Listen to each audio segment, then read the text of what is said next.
অধ্যাপক ইউনূস যে বিদেশিদের ডেকে আনছেন ঐতিহাসিক নির্বাচন দেখাতে, সেই বিদেশিরা দেশে এসে বৈঠক করছেন কার্যক্রম নিষিদ্ধ থাকা আওয়ামী লীগের সাথে। সূত্রগুলো বলছে, বিদেশি সংস্থার প্রতিনিধিরা শুধু মাঠে ঘাটে মানুষের মধ্যেই নয়, খোদ সরকারের উপদেষ্টাদের মধ্যেও নির্বাচন নিয়ে সংশয় দেখছেন। সবশেষ খবর হলো, অন্তর্বর্তী সরকার অভ্যন্তরেই নির্বাচন নিয়ে দেখা দিয়েছে বড় ধরনের অসন্তোষ। পর্দার আড়ালে দুই দলের মধ্যে আসন ভাগাভাগি আর সরকার গঠন নিয়ে সমঝোতা না হয় সরকার উপদেষ্টাদের মধ্যে একটি গ্রুপ বেজায় চটেছে। অন্যদিকে তিনটি পক্ষ 8ই ফেব্রুয়ারি থেকে বড় ধরনের আন্দোলনে নামছে, এমন খবরে চিন্তিত উপদেষ্টাদের আরেকটি গ্রুপ।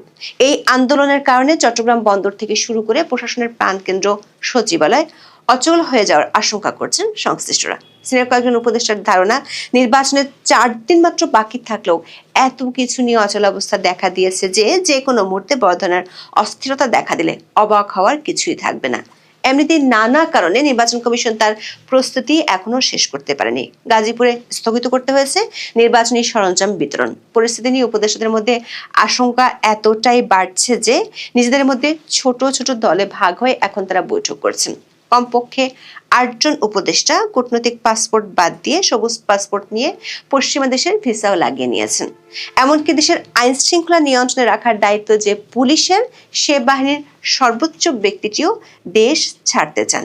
এই পরিস্থিতি নিয়ে আন্তর্জাতিক শক্তিগুলোর কাছ থেকেও চাপ আসতে পারে, এই আশঙ্কাও আছে সরকারের কারো কারো মধ্যে। সূত্রগুলো বলছে, মাঠের পরিস্থিতি যমুনার নিয়ন্ত্রণের বাইরে চলে যাচ্ছে ধীরে ধীরে, আর তাতে আতঙ্ক বাড়ছে অন্তর্বর্তী সরকারের উপদেষ্টাদের। বিস্তারিত জানতে চলুন যাওয়া যাক বিশ্লেষণে।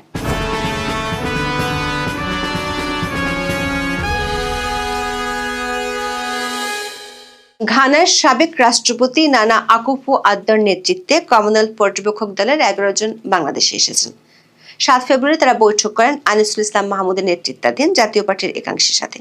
জাতীয় পার্টির নেতারা বৈঠকে নির্বাচন অবাধ, সুষ্ঠু ও গ্রহণযোগ্য হবে কিনা তা নিয়ে সংশয় প্রকাশ করেছেন। এর পরপরই কমনওয়েলথ অনলাইনে বৈঠক করেছে বাংলাদেশে নির্বাহী আদেশে কার্যক্রম নিষিদ্ধ থাকা দল আওয়ামী লীগের সাথে। ওই বৈঠকে শেখ হাসিনার ছেলে সজীব ওয়াজেদ জয়, ডক্টর সেলিম মাহমুদ ও অধ্যাপক জাহানারা আরজু উপস্থিত ছিলেন। কমনওয়েলথ সূত্রে জানা গেছে, আওয়ামী লীগের পক্ষ থেকে কমনওয়েলথকে বলা হয়েছে, সন্ত্রাস দমন আইনে একটি রাজনৈতিক দলকে নিষিদ্ধ করা যায় না।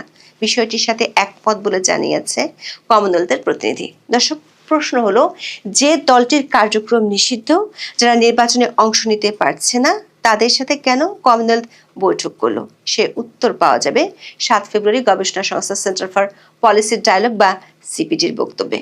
ত্রয়োদশ জাতীয় সংসদ নির্বাচনের মাত্র 4 দিন আগে আওয়ামী লীগবিহীন নির্বাচন নিয়ে প্রশ্ন তুলেছে গবেষণা সংস্থা সেন্টার ফর পলিসি ডায়ালগ বা সিপিডি। মিডিয়া ব্রিফিংয়ে সিপিডি বলেছে, 12ই ফেব্রুয়ারি অনুষ্ঠেয় জাতীয় সংসদ নির্বাচন থেকে আওয়ামী লীগকে বাদ দেওয়া হলে সেই নির্বাচন অন্তর্ভুক্তিমূলক ও গ্রহণযোগ্য হবে না। সিপিডি এবং সংস্থাটির শীর্ষ ব্যক্তিত্বের সাথে বাংলাদেশের অন্তর্বর্তী সরকারের খুব ঘনিষ্ঠ সম্পর্ক।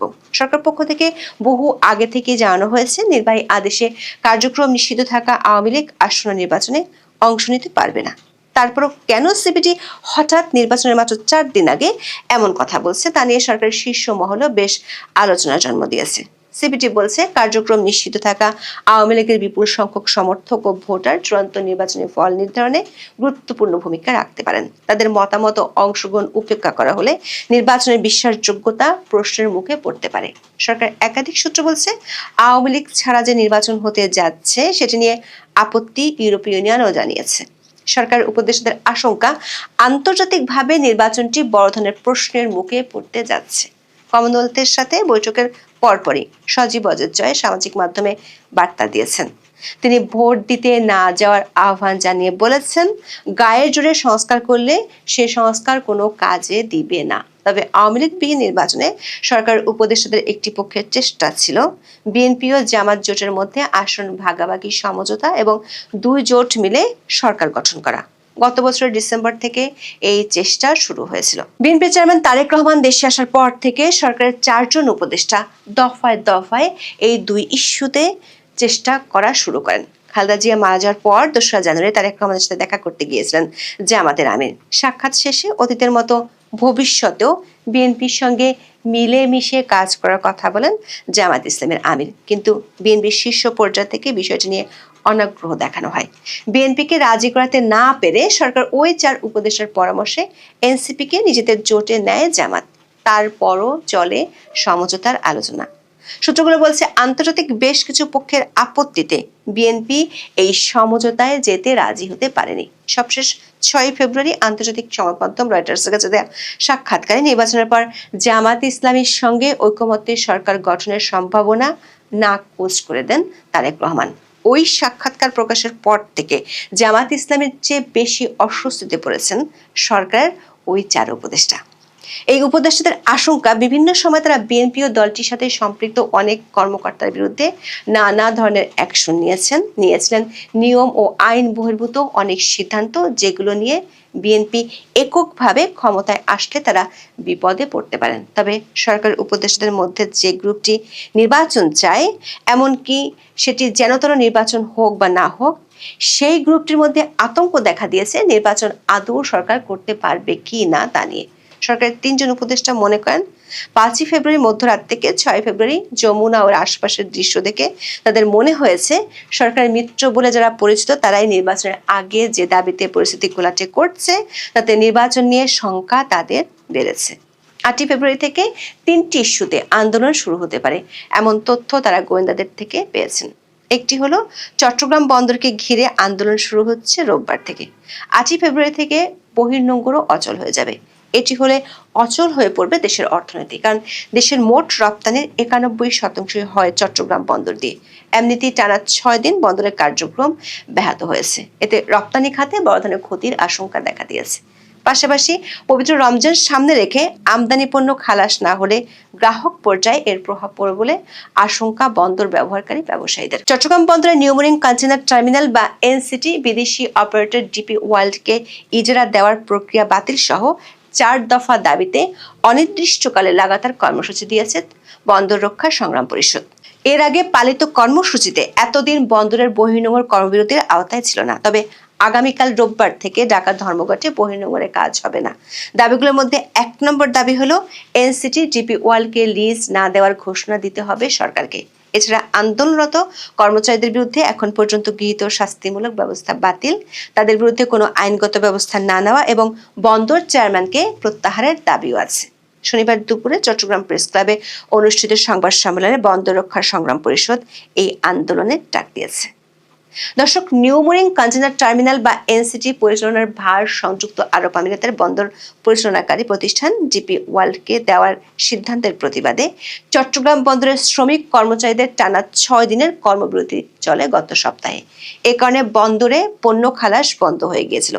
নৌ পরিবহন উপদেষ্টার সঙ্গে বৈঠক শেষে বৃহস্পতিবার বিকেলে পরের 2 দিনের জন্য কর্মবিরতি স্থগিতের ঘোষণা দিয়েছিল বন্দর রক্ষা পরিষদ। কিন্তু বৃহস্পতিবার উপদেষ্টার সঙ্গে বৈঠক শেষের কয়েক ঘন্টা পর আন্দোলনের নেতৃত্ব দানকারী বন্দর শ্রমিক কর্মচারীদের বিরুদ্ধে দুর্নীতির অভিযোগ তদন্ত ও তাদের দেশ ত্যাগে নিষেধাজ্ঞা চেয়ে বিভিন্ন সরকারি দপ্তরে চিঠি দেয় বন্দর কর্তৃপক্ষ। আন্দোলনকারীদের বাধায় বন্দরের 3টি প্রধান terminal New Mooring container terminal, Chittagong container terminal বা সিসিটি ও জেনারেল কার্গো বার্থের কার্যক্রম মঙ্গলবার থেকে পুরোপুরি বন্ধ হয়ে যায়। দ্বিতীয় যে আন্দোলনটি 8 ফেব্রুয়ারি থেকে শুরু হবে সেটি হলো পে স্কেল বাস্তবায়নের আন্দোলন।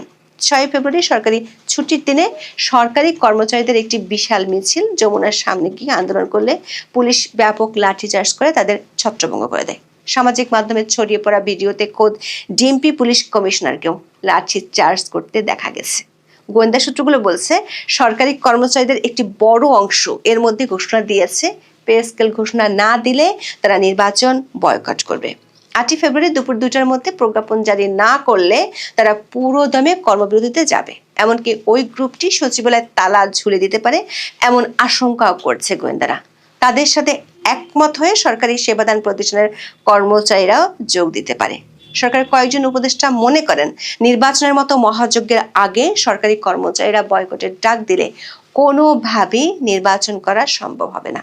তবে আশঙ্কার কথা হলো সরকার এই উপদেষ্টাদের ধারণা সরকারের ভিতরে একটি পক্ষ নির্বাচন হোক সেটি চায় না। তাদের ইন্ধন যদি এসব আন্দোলনের পিছনে থাকে তাহলে এসব আন্দোলন সরকারের পক্ষে সামাল দেওয়া সম্ভব নয়। কারণ চট্টগ্রাম বন্দর ইস্যুতে ডিপি ওয়ার্ল্ডের সাথে চুক্তি থেকে সরে আসা সরকারের পক্ষে সম্ভব নয়। তাহলে শক্তিধর যে আন্তর্জাতিক পক্ষ সরকারকে এতদিন সাপোর্ট করে আসছে তারা রাতারাতি শত্রুতে পরিণত হবে। ফলে অধ্যাপক ইউনূস পড়েছেন উভয় সংকটে। তৃতীয় আন্দোলনটি অবশ্য সরকারের মিত্রদের। 5 ফেব্রুয়ারি মধ্যরাত থেকে 6 ফেব্রুয়ারি পর্যন্ত জাতিসংঘের অধীনে হাদি হত্যার তদন্তের দাবিতে ইনকলাব মঞ্চ যমুনা ঘেরাও করে। সরকারের মিত্র হওয়া সত্ত্বেও পরিস্থিতি নিয়ন্ত্রণের বাইরে যাওয়ায় পুলিশ ব্যাপক চড়াও হতে বাধ্য হয়, জানিয়ে সরকারের মিত্রদের ক্ষোভ ঝরে পড়ে সামাজিক মাধ্যমে। সরকার একটি পক্ষের অনুরোধে শেষ পর্যন্ত তারা 8 ফেব্রুয়ারি পর্যন্ত আন্দোলন স্থগিত করেছে। সূত্রগুলো বলছে, কোটি টাকার অনুদান, কোটি টাকার ফ্ল্যাট আর হাদির ভাইকে বিদেশি দূতাবাসের লোভনীয় চাকরি দেওয়ার পরও কেন হুট করে যমুনার সামনে এসে জড়ো হয়েছে সেটি সরকারের কাছে বেশি বিস্ময়। অভিযোগ আছে সরকার একজন উপদেষ্টার সাথে কয়েকদিন আগে ইনকলাব মঞ্চের কয়েকজনের বৈঠক হয়েছিল। সরকার উপদেষ্টাদের একটি অংশের আশঙ্কা এই 3টি আন্দোলন একসাথে শুরু হলে সরকার নির্বাচনী প্রস্তুতির কাজ থেমে যেতে বাধ্য। এমনিতেই নির্বাচন কমিশন এখনো অনেক পিছিয়ে আছে। দেশের সব নির্বাচনী অফিসে এখনো ব্যালট সহ দরকারি সব সরঞ্জাম পৌঁছায়নি। এর মধ্যে গাজীপুর জেলায় নির্বাচনী ব্যালট পেপার বিতরণ কার্যক্রম স্থগিত করা হয়েছে। 6 ফেব্রুয়ারি গাজীপুরের জেলা প্রশাসক ও রিটার্নিং কর্মকর্তা মোহাম্মদ আলম হোসেন স্বাক্ষরিত এক চিঠিতে এ তথ্য জানানো হয়েছে। চিঠিতে উল্লেখ করা হয়েছে, গাজীপুর জেলার 5টি সংসদীয় আসনের গণভোট ও জাতীয় সংসদ নির্বাচনের ব্যালট পেপার বিতরণ কার্যক্রম অনিবার্য কারণবশত স্থগিত করা হয়েছে। নির্বাচনী মালপত্র বিতরণের নতুন তারিখ ও সময় পরবর্তীতে জানানো হবে। তবে কি কারণে নির্বাচনের মাত্র 4 দিন আগে এমন সিদ্ধান্ত নেওয়া হয়েছে তা জানানো হয়নি। সরকার একাধিক সূত্র বলছে, নির্বাচন নিয়ে সরকারের উপদেষ্টাদের মধ্যে শুধু নয়, সরকার ঘনিষ্ঠ আমলাদের মধ্যেও ব্যাপক শঙ্কা দেখা দিয়েছে, যেটি অতীতে কখনোই দেখা যায়নি। এবার তাই ঘটছে। দায়িত্বের থেকেও লাল পাসপোর্ট জমা দিচ্ছেন সরকার উপদেষ্টারা। সবুজ পাসপোর্ট নিয়ে সেখানে পশ্চিমা দেশের ভিসার সিলমোহর লাগিয়ে নিয়েছেন। কমপক্ষে 7 জন উপদেষ্টার পরিবারের সদস্যরা দেশ ছেড়েছেন। এরই মধ্যে গত 20 জানুয়ারি থেকে 2 ফেব্রুয়ারি পর্যন্ত কমপক্ষে 8 জন উপদেষ্টা বিশেষ পাসপোর্ট ছেড়ে সাধারণ পাসপোর্টের জন্য আবেদন করেছেন।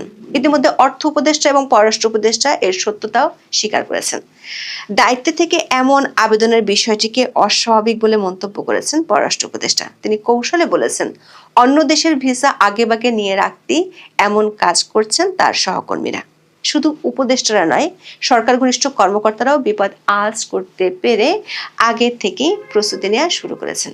দেশের নিরাপত্তা দেওয়ার দায়িত্ব পুলিশের। সেই পুলিশের সর্বোচ্চ ব্যক্তিটি লাল পাসপোর্ট আর রাখতে চান না। আইজিপির চাকরির চুক্তির মেয়াদ আছে এখনো 8 মাস।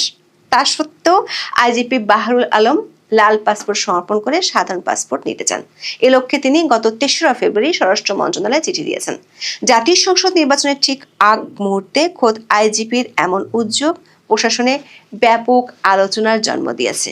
সরকারি একটি সূত্র বলছে, 9 জন উপদেষ্টা এরই মধ্যে অধ্যাপক ইউনূসকে জানিয়ে দিয়েছেন 12 ফেব্রুয়ারির পর তারা আর কোনোভাবেই থাকতে চান না। কিন্তু এই উপদেষ্টাদের আশঙ্কা, অধ্যাপক ইউনূসের কিচেন ক্যাবিনেটের কয়েকজন সদস্য নির্বাচন হোক সেটি চান না, কিংবা দুই দলের মধ্যে বড় সমঝোতা ছাড়া নির্বাচন হওয়া ঠিক হবে না বলে তারা মনে করেন, যার চাপ পড়ছে পুরো প্রশাসনে। যে কারণে অস্থিরতা আর গভীর সংশয় ছড়িয়ে পড়ছে সবখানে। আর এই কারণে অনেক মানুষ প্রকাশ্যে বলছেন, নির্বাচন আদৌ হবে কিনা তা নিয়ে তারা নিশ্চিত নন। কেউ কেউ আবার মনে করছেন, এত যদি কিন্তুর মধ্যে নির্বাচন হলে সেটি হবে কেবল আনুষ্ঠানিকতা। সে আনুষ্ঠানিকতা কতটুকু সারতে পারবে তার লক্ষণ আগামী 2 দিনের পরিষ্কার হয়ে যেতে পারে। এখন এ পর্যন্ত। সবাই ভালো থাকুন, সুস্থ থাকুন, নিরাপদে থাকুন। দেখা হবে আগামী পর্বে।